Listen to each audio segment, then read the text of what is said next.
আসসালামু আলাইকুম। কেমন আছেন সবাই? আজকে আমি রেডিমিক্স বিরিয়ানি মশলা দিয়ে রান্না করে নিব গরুর মাংসের বিরিয়ানি। এখানে গরুর মাংস নিয়েছি 2 কেজি, আলু আর গাজর কিউব করে এরকম কেটে নিয়েছি, পুষ্টি পোলাও চাল নিয়েছি।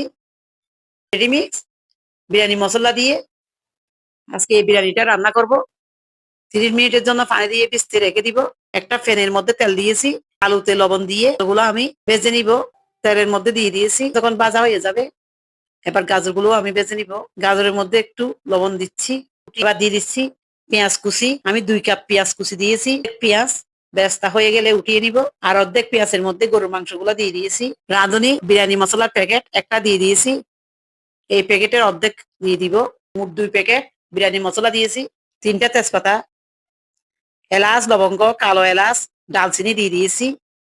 1 চা চামচ জিরা, 1 চা চামচ ধনের গুঁড়া, 1.5 চা চামচ লাল মরিচের গুঁড়া, কিছু টক দই দিচ্ছি, লবণ পরিমাণ মতো দিয়ে দিচ্ছি। রসুন বাটা 1 টেবিল চামচ, আদা বাটা 1 টেবিল চামচ। আমি 10 মিনিট ভালো করে কষিয়ে নিয়েছি। 10টা কাঁচামরিচ দিয়েছি।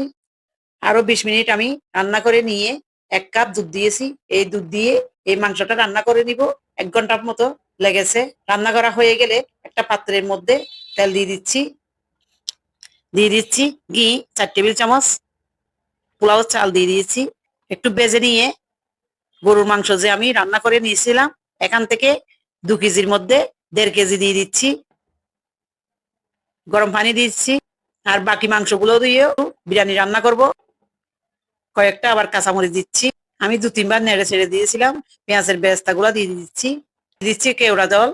এবার আমি নামিয়ে নিব। ঈদের সময় খুব সহজে এইভাবে রেডিমিক্স বিরিয়ানি মশলা দিয়ে রান্না করে নিতে পারবেন। সবাই ভালো থাকবেন। আল্লাহ হাফেজ।